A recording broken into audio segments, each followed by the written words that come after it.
So I wanted to come live today to actually share a bit about me and about my story, and just because I have quite a few new connections, which I am beyond grateful for. I think it's so lovely that we have this space, even though I really have a love-hate relationship with social media. I I have this, actually I think I have a love-hate relationship with my phone, because sometimes I can just lose my phone for days.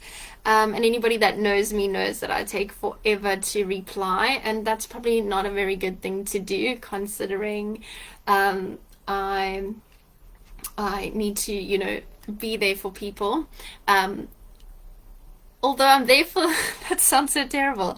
I'm there for the ladies that obviously are in my membership and stuff, just because we communicate on a different platform. But just in general, like a love-hate relationship. But I love the fact that we have this space where we can connect. So grateful for new connections, and of course being able to stay connected with people that I know and love all over the world, because obviously I left home in 2019, so it's been just amazing to be able to connect with people in all different parts of the world, right? So grateful for that. So anyway, I wanted to come here and just share my story with you guys, and just go a little bit deeper into why I do the work that I do, and why I'm so passionate about it, of course. And just as a disclaimer, because there's always like some people that seem to think that if we're sharing our story, we are playing the victim. But I think that there's so much power in sharing our story. And I never quite understood that before. But now that I'm sharing my story and I'm able to help others, and I just look at other people that are so courageous in sharing their own story, I'm so inspired by it. And this month, actually, I am going live, or doing a podcast, and doing another talk in two other groups, and basically sharing that story, just because there are so many people out there that can really use that story, as their motivation, as their inspiration, as their lifeline, really, to say like, wow, it is possible to overcome these things, or it is possible to change my life, because I think that when we're stuck in that rut, we honestly believe that there's just no way out, right? We believe that that's our fate, and that's just the hand we were dealt. So of course I'm from South Africa, and I left South Africa in 2019. And honestly, if I just think back to that time that I left, I don't recognize that person. If I just think back to who I was, but at the same time, I'm so grateful for that version of who I was, because she's a very big part of who I am today. And that's also a lot of the work that we do, kind of just being grateful for those shadows, integrating those shadows, loving those shadows, and just understanding that without them, you wouldn't be who you are today. So since then, I have been just working endlessly on myself and my life, and just learning to love who I really am, like this true version of who I am, because I thought I knew who I was. And we always think that we have to search and find ourselves and all of that, but hey, you're always there. You just have to remember, right? And so I've just spent the last few years just learning more about me, about what I believe, what I love, what my values are, connecting with my children and my husband. Like, it's been so amazing to just like fall in love with Vern all over again. And even now, like, I still feel mushy sometimes, and then I say to him, like, I think I'm falling in love with you, and he thinks I'm crazy. But that's what it's about. It's just about loving everything about who you are, and the life that you live, right?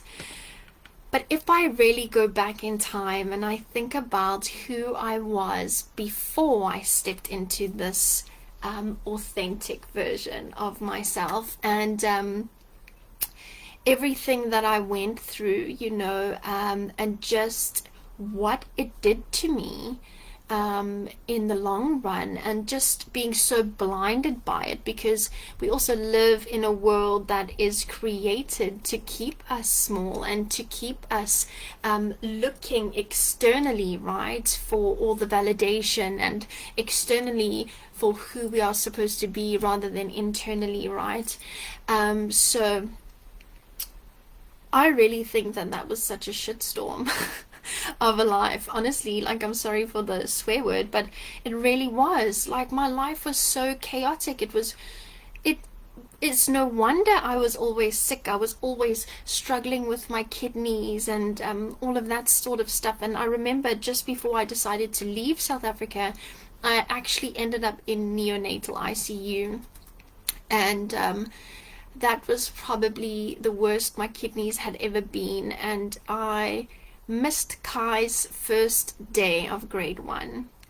Like, what kind of mother does that? I lay in that hospital bed. I won't forget, I just lay there like crying and crying, like, Terry, what has your life become? What are you doing? You're gonna kill yourself. You're gonna miss out on your kids' lives. And I at that time I was separated from Vern, so I was very lost, and I was like spiraling out of control. Like, I had literally lost the reins of this chaotic storm I had created. Like, I was no longer in control. I created such a mess, and then the shit just hit the fan. But anyway, it really took me so much to then, say, flippin' hell, something's got to change, and that's when I obviously left and I started doing the work. But when I started doing the work, it actually made me look at my whole life, like to actually just stand on the outside looking in and realize that there's so much healing to be done. And I remember just feeling so overwhelmed, like actually just thinking about everything that I had to fix and do and change and be. And it's extremely overwhelming, because you're like, oh my God, how am I even gonna do that? Where do I even start, right? But just to go as far back as I possibly could, just to think about, like, where did all of this begin, because that's essentially what we have to do, and that's what I do with my ladies. And it's not easy. I'm not going to sit here and say that it's easy to do, but it's necessary. So you really have to, like, rip that band-aid off and pour the salt on it and all of it. But it's so worth it in the end. So if I go as far back as I can possibly remember, and obviously what created these limiting beliefs for me and created this constant behavior around those beliefs, and eventually when I became an adult or even a teenager, that sabotaging behavior, like, where did it all come from? So if I go as far back as I can remember, and obviously with the work that I'm doing, I'm starting to remember a lot more, and the work continues, but obviously you have to start somewhere. And just remembering my childhood, and what I can remember of being, like, really young, from about 5 or 6 years old, maybe even 4. But I remember my nana, and she was like everything to me, and I remember spending time with her, and I remember head banging with my mom with, like, a dish towel on my head. Like, there were some really good memories. But then I go a little bit further. Oh, I don't know what this is. Let me just dismiss. And I don't even know if anyone's there, if anyone's listening. Let me know if you are. Let me know if you catch a replay, as usual. But it is Friday night. I have a social media marketing manager now, and we're just testing times and stuff. So I'm just going to keep going. And hopefully you guys will catch it and you can, gain something from this. But anyway, So then if you actually start looking at the other things, like, you know, what does our life really feel like, our childhood really feel like? And for me, it just felt like doom and gloom, and I just felt so neglected. I remember, like, from about 9, 10 years old. Hello, Natalia. I'm so glad that you're there. I'm glad I'm not talking to myself. I just never know because technology. But I'm glad that you're there. Hello, hello. And so if I think back and I really thought about my childhood, it just felt so icky. It just felt dark and unhappy and gloomy. And I remember, like, when I was about 10 or so, I used to walk around the garden at my mom's husband at the time. So not my, who I call stepdad, because he's been around for ages, but the husband before that, his parents' house, and I used to walk around there singing about how I just wanted to be happy and I just wanted to be free and, like, really happy, and nobody loves me, and why am I so alone in this world? I remember doing that. And I think it's because, obviously, from the age, hello Astrid, that's my social media manager, and I'm so glad that she kicks my butt often because I'm really grateful for her. But so I obviously, the first 7 years of your life are so important. Those are crucial. Hey Ashley, those are so crucial because that really defines who you're going to become. Hey love. I hope that you're only watching from now. I got a bit mushy just now. Anyway, so the first 7 years of our lives are so important because that really creates who we're going to be, and that creates so much of our belief system, right? So if I think back to those first 7 years of my life, I really think that that's what created this constant feeling of neglect and unworthiness and all of that goes with it, right? And obviously I'll go into that a bit more about how those feelings actually, obviously that vibration and the feelings that we feel, we create that reality. Okay, so if you are always going to be feeling unworthy and, like, neglected and nobody loves you and whatever, that's always going to be your story. That's going to be the life that you create, right? So obviously when I was younger, and in those first 7 years of my life, I went through some really traumatic experiences. Okay, so I know that I've shared this before, but I just want to say I'm really sorry, and, like, bing, bing, bing, bing, bing, trigger warnings, okay? But I am okay with talking about this, and I'm okay to share the story, and I do it not because I'm a victim, but because I want to be there for other people, and I want them to know that they can also overcome these things. Okay, so when I was about 5 years old, I was molested. So I was molested by my aunt, her fiance at the time. Okay, so he was very like involved in our lives, and him and my grandfather actually worked together. So, and I'm doing a lot of, like, other wealth energetic stuff with beautiful Bethan. So I know you guys have seen me post about her on my page. Her stuff is amazing, but that's also brought up a lot of stuff. So even my money mindset and all of that is linked to that trauma. Like, this is something that I thought I had overcome and that I had dealt with, and now that I'm doing more work, it's coming up again, and I'm starting to remember things that I didn't remember before. But just to give you an idea that how much that trauma in that time can impact your whole life without you even realizing it. Okay, so that was the first traumatic experience. And obviously him at the time, he used my nana against me to groom me. Okay, and these perpetrators, or whatever we want to call them, I'm just gonna keep calm. Okay, these people, they have a way of grooming children so that children don't remember what has happened to them. Okay, I only remembered maybe around when I was about 11 years old. I remember I watched an Oprah Winfrey show, and it was about this thing that happened to this girl, and all these memories just flooded back, and I had no idea what to do with it, but I only remembered then. So just to give you an idea, then these people are clever with what they do, and they know exactly what they're doing. So we obviously store all of that in our subconscious mind, and we don't know about that, okay? And even as an adult, you think that you've dealt with this, it doesn't really matter, but it keeps creeping up and you can't understand why.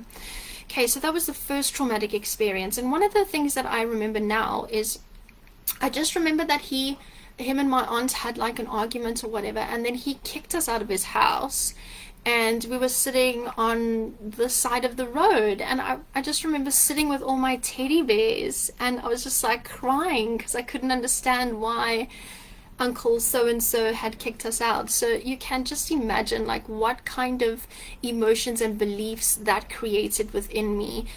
First of all, so confusing about what is actually happening to me, and why am I not allowed to tell anyone, and why will my granny be angry with me, right? And then now he's just throwing me away, like now I'm being neglected, I don't understand. So you can imagine what kind of belief system that created within me. And then when I was about 6 years old, my nana passed away. And I still remember looking at her in that hospital bed, but she was my absolute everything, okay? And so then I lost her. So that was another traumatic experience, okay? So, and that's just two big traumatic things that I'm just going to discuss briefly. Just if anyone resonates, then they can reach out to me and we can talk about it personally. It's a lot to talk about online. I get that. So those two things obviously happened to me at a very young age, and that then created this belief system, this unworthiness, this not being lovable, not being accepted. And obviously my whole everything, like in terms of intimacy, was stolen from me. I didn't even understand that anymore. Like I don't even know what that was, okay? So we fast forward, and like I don't think I was the easiest child to deal with, and obviously I couldn't deal with my own feelings. I remember I always felt like I was the outsider. I always felt like no one loved me. I always felt like I wasn't good enough. And yeah, that just went on for the longest time. Then we fast forward maybe to my like teenage years, and still carrying all of those ugly feelings. And you go through school, people bully you, things are not so great. So all of those feelings and emotions are just enhanced. And I don't think school is very easy for kids. And if anyone knows me on a personal level, that's why my kids are not in school. But then I met like the wrong people, the wrong guy. I fell in love, and I was like 15 years old, and I had no sense of self. I just wanted to be accepted. I obviously had no values of my own. I don't think I had much of a moral compass. I didn't even fucking know what was going on inside me. I just knew there was a shitstorm and I needed to kill it, right? So obviously I ended up with this group, and I ended up like drinking a lot because I thought it was cool, and whatever, you do what you have to do to fit in. And that first relationship of mine ended up being very abusive, and I ended up pregnant and having a baby at 16. You've seen my beautiful daughter all over my profile, I'm sure, but she's the light of my life. And yes, I know I was a young mom, shit happens. The interesting thing though is this is a cycle that had happened before, and it's so... Hi Adam, I'm so excited to go live in your group. So I'm really looking forward to that one, and I should post more about it on this page as well. I keep getting this notification and I have no freaking idea what it's saying.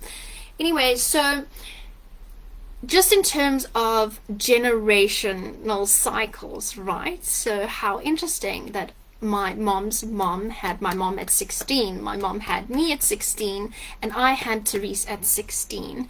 And I cannot even stress that my life has been almost like to the T of my mother's, like the way everything happened, the abusive relationship, and everything like that, like having our next child at the same age and blah blah blah.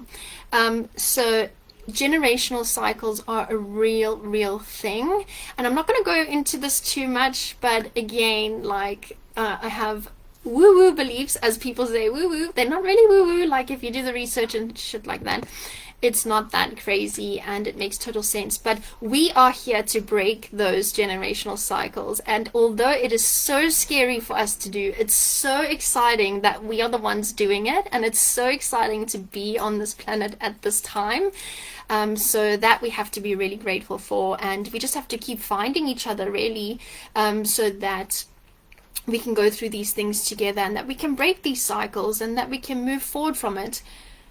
Too low FPS. If anyone knows what that means, please tell me, because it keeps popping up and I have no idea. It just says action needed. Too low FPS. Please, if anyone knows what that is, let me know. So in that moment, obviously, I just stuck the number 16 signified sign of support and encouragement from the angels. Yes, thank you, Adam. I love that. Amazing. Good. That's really good. And good to know, actually. And I used to be embarrassed about saying that, but stuff it. It's part of who I am. It's part of my story, and it's something that I have owned. And I have done a pretty good job, actually. So she's already 17 and not pregnant, so I've already broken that cycle. Thank God for that one. But yeah, so we learn from all of these things, and I think that that's the biggest thing that I want to share in this live, is that it's freaking hard to go through that trauma, and it's so hard to be grateful for that trauma. And no, our trauma didn't make us, it fucking broke us, right? It really did. But we can overcome that. We really can overcome that trauma, and we can turn it into something so beautiful. And I really believe that our purpose on this earth is found through our trauma and overcoming those things, and healing from them as well. So obviously that relationship, I stayed in it for a very long time because I felt maybe that I deserved it, or and he was very narcissistic, so he obviously fed off me as being an empath, and really made me believe that I wasn't worth anything outside of that. And because I had no sense of self-worth, I believed that for a very long time, and I stayed in that relationship. And I also then turned to drugs because they introduced me to drugs, and fuck it, who cares, like, let's just do it because I want to be accepted, right? And well, whatever, there's just a mess inside me and I don't want to deal with it, so I'll just numb it, right? So that's kind of the path I went down. And this was after I had Therese, so I did the pregnancy thing and I did the sober thing, but then, you know, when I turned 18, things got a little crazy, and it's not easy being a mom at that age. I'm just so grateful that my mom was around, and she could help me, you know, in terms of with Therese and all of that stuff. And I'm not proud of what I did, but I also cannot be guilty for what I did either. Like, I did the best that I could as the mom that I was at 16. And that's why I get so angry when I see people bashing other people that are sharing their story, or talking about their addiction. It's not something that is easy to talk about. So the fact that people come online and they speak about that, and they're so courageous to put themselves in that light because they want to share with others, like, that takes a lot of courage. And you have no idea what that person has gone through, that they feel that drugs is their only option, or drinking is their only option. You have no idea what they've gone through.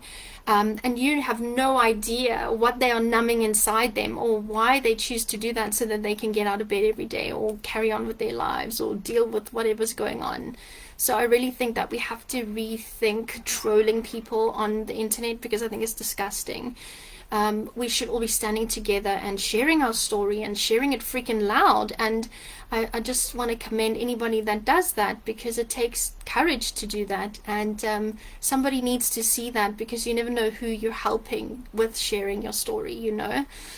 So Adam, Well, we're getting your story out in 2 weeks. I cannot wait. Yes, and that's what's encouraged me to share my story here as well. I'm so excited. Thinking of a title. Yeah, breaking the traumatic cycle sounds amazing because that's really what I'm about. Breaking cycles and kind of facing trauma face on. I know it's not easy, but we don't have to do it alone. And the moment you actually start looking at these things for what they really are, you see that that you're really not alone in the struggle. There are so many of us going through it as well. And drinking for me, yeah. And it's not easy. Drinking, I think, is the hardest. And anybody that's trying not to drink or uses that as a coping mechanism, it's not your fault that you do that. I mean, alcohol is legal. We see it in all the movies. It's made normal. And I find that now, if I go to a place and I'm not drinking, I actually feel uncomfortable. I feel like the odd one out. Everyone thinks I'm crazy, So drinking is really, really difficult. I know that for a fact because it's something that I've struggled with myself. And just to go back to that, so after I was in this abusive relationship and all these things happened and whatever, I turned 18 and eventually I decided to leave. But then, I met the love of my life, Vern, the one that you all know, and I'm so grateful for. And Vern and I got together when I was 21. But unfortunately, this poor man didn't know what he was getting himself into. He had to deal with all this trauma and all this sabotaging behavior and all this aggression. Because remember that my previous relationship, I had to literally defend myself emotionally, mentally, physically, all the time. So I was always on edge. So Vern just upset me in the slightest, I would rage. And I even remember one day he was driving his car and I just kicked his windscreen because I was so furious. And Vern's way of dealing with things is completely different. Vern gets very quiet, he's not a fighter, so I had to really relearn all of these behaviors and these coping mechanisms. I had to learn how to respond rather than just react in the moment with all that emotion and all that fury. I don't know how he didn't just leave me, but anyway, I'm so happy that he never gave up on me, and this man didn't give up on me the whole way through.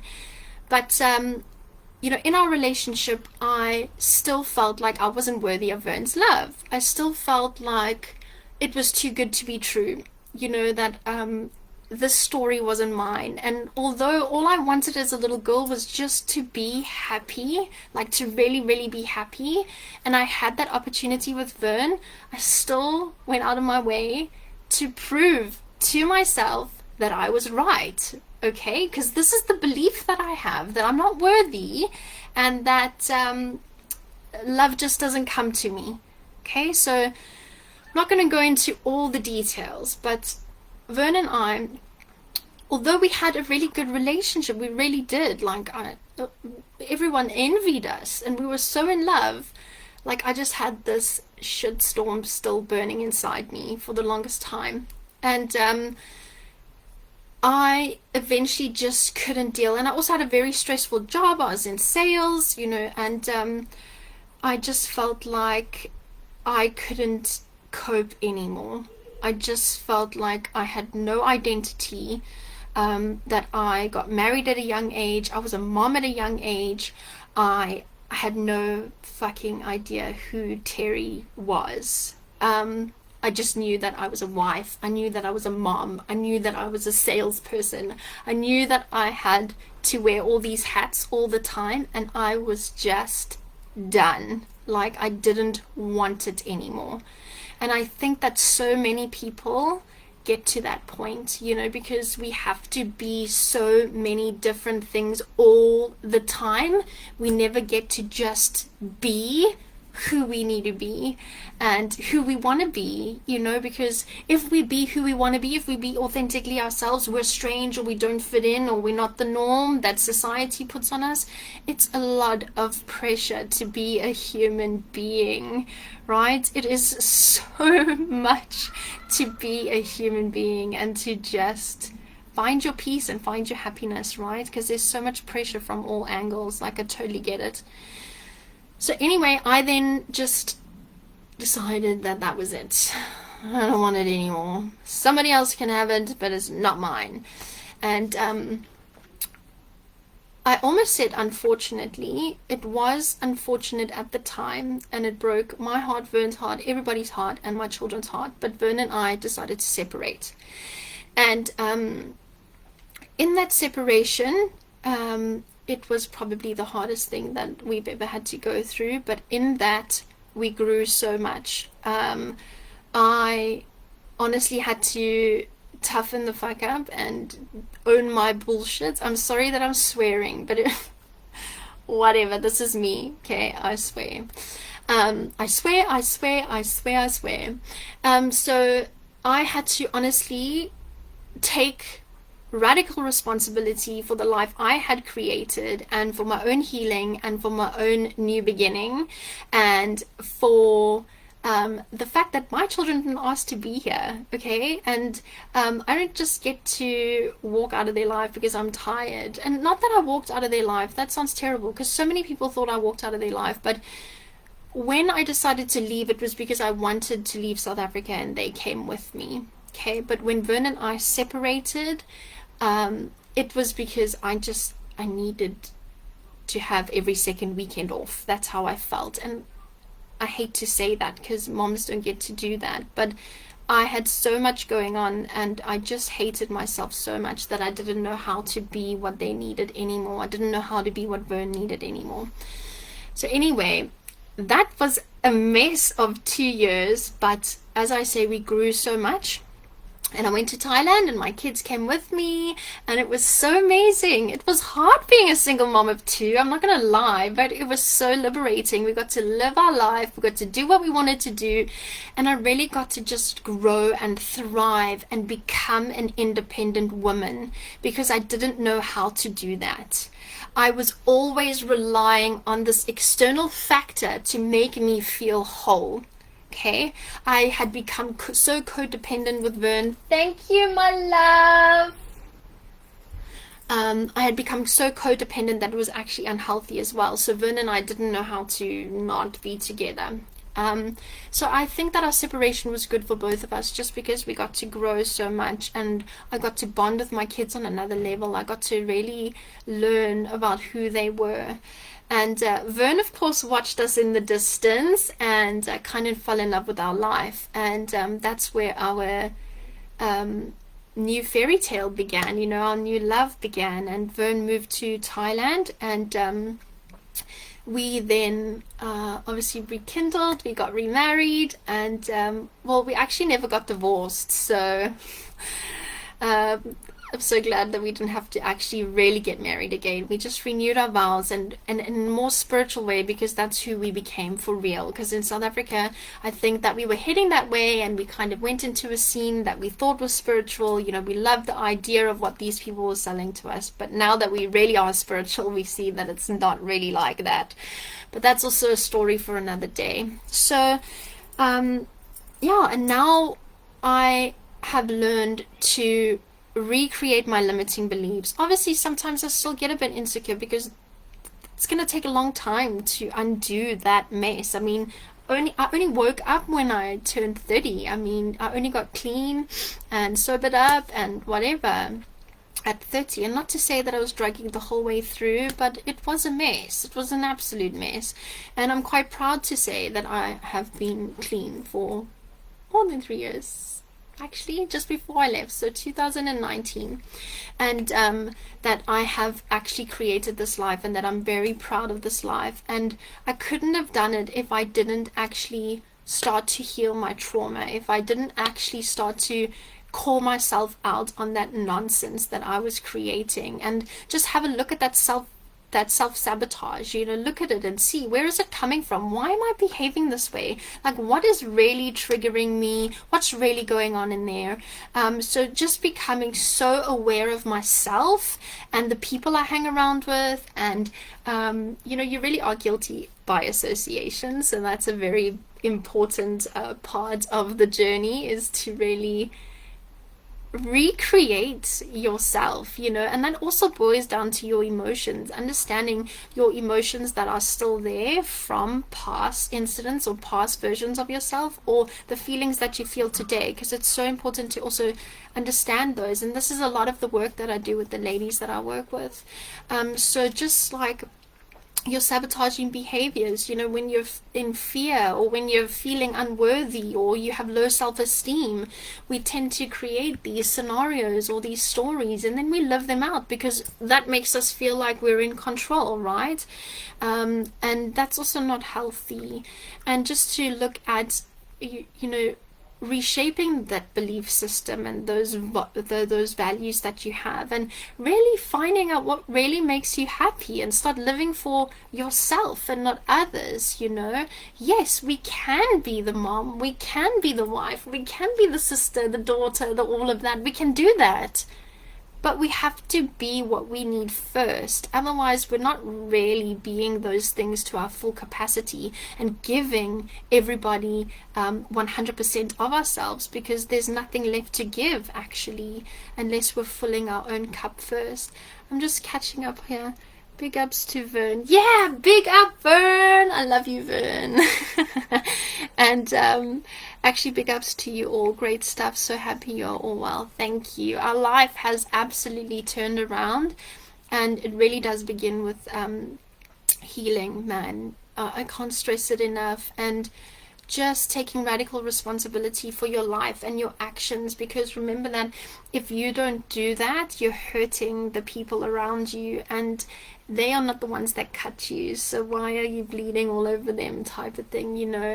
So it's so important to take responsibility for yourself, and in doing so, it turns into something so beautiful, because you then get to help other people as well, and you get to throw them a lifeline, and you just begin to realize that we're all just struggling through this thing called life, really, and we're all here to just guide and help each other. None of us are better than the other, and we should definitely not be throwing stones just because you think your story is better than someone else's, because there are things that you are not proud of as well. And if people can come out there and just say, hey, this happened to me, or I am an addict, or I'm struggling with something, or put up their hand like, hey, can someone help me? That's flippin' courageous of them to do that, and we should then reach out and help them through whatever they're going through, without judgment. And a lot of the work that we have to do on ourselves as well is to stop judging others and to stop judging ourselves, and to forgive others. I think that was a big thing that I had to experience. I had to stop being the victim of my story, and I had to choose to move forward. Like, yes, those things happened to me, and yes, that's crap, I know it is, but do I choose to stay there in that moment and keep living that truth, or do I choose to make a new life and to have new feelings and new emotions and new experiences? Because that's what this is about, right? To find the happy, and to create the happy for yourself, because no one else is going to freaking save you. No one is going to do that for you. You have to do that yourself. And I know it sucks, but it's so liberating. And then after that, you can just enjoy this beautiful thing called life, right? And I'm just blabbering and blabbering. Does anyone have any questions for me? Because I did say that I would also answer questions. So is there anything that anyone wants to know about me? Was that even correct English? I don't even know what I said now. But is there anything that anyone wants to know about me? Gosh, I love you, from Anki, Healing and Inspiration 101. I love you too. I think they're all sitting in the lounge watching me behind me. How creepy is that? Creeps. But anyway, so I think moving to a new place helps you recreate yourself, if you get me. Absolutely, Ash. I believe that wholeheartedly, but at the same token, a lot of people don't get to do that. So I think that even creating that new space and new identity, like in your environment, is possible, you know, finding new friends and all of that can be done. But I agree, Ash, 100%. I think that it really takes huge shifting and a huge move and lots of guts to reinvent yourself, absolutely, but it's possible, you know, and it just boils down to how badly do you want it. And I think the problem is that a lot of us just get stuck in that, like, cycle, right, of just existing and just living from the subconscious mind, right, just constantly doing whatever we're programmed to do until we actually realize that and we reprogram that. And moving, I think, helps so much because it kind of forces you out of your shell and it forces you to be responsible for yourself. So really such a beautiful thing. I am so grateful for my Thailand experience just because it really helped me remember who I am. Like, if I think about who I was in South Africa, I thought I was this like social butterfly. I loved being around people and extroverted and whatever. No, that was just my insecurity and being very loud so that people would accept me and think that I was cool, and not realize like how uncomfortable I was inside and how insecure I was. I'm actually such an introvert. I love being at home. I am such a homebody. I love spending time with my family. So I'm a completely different person. So it's really just about remembering who you really are. And take all the masks off, you know. It's so important to just stop wearing the masks. Because people want to see you. People want to see that authentic you, that beautiful you hiding behind those masks, you know. And Natalia, oh, you say, I need you. Why? You have me. I'm here. I'm not going anywhere. And I relocated and it blew up in my face. No, why? I thought you were loving it there where you've moved. I remember seeing beautiful pictures. I'd definitely love to catch up with you and hear more about that. Why? What happened? That's awful. I'm so sorry. I'm so glad that you resonate with a lot of this, and I hope that somebody else out there resonates with this. Like, yes, life is hard. Yes, we go through things, and it freaking sucks. In that moment, we can't understand, why is this happening to us, right? We have no freaking idea, and it's everybody else's fault, and woe is me, and why is this always happening to me? Why is it always happening to you? Really ask yourself that question. Why is it on repeat? Because it will always be on repeat if you don't figure out why it is. Okay, so have a look at that trauma or those belief systems or the sabotage all behind it. Have a look at it, stare it in the face, tell it you see it, call it out, and then work through it. Choose to move past it. It doesn't have to be who you are today. Yes, it's your story, and yes, you can share it, but it doesn't define you. It doesn't make you who you are today. Okay, that's your choice. You can choose who that person is now, today. You can make a difference, and it's never too late because we're old or whatever. It just depends on what you accept for your life and what you want for your life. And we can manifest anything in this life because it's our birthright. We've been taught not to believe that.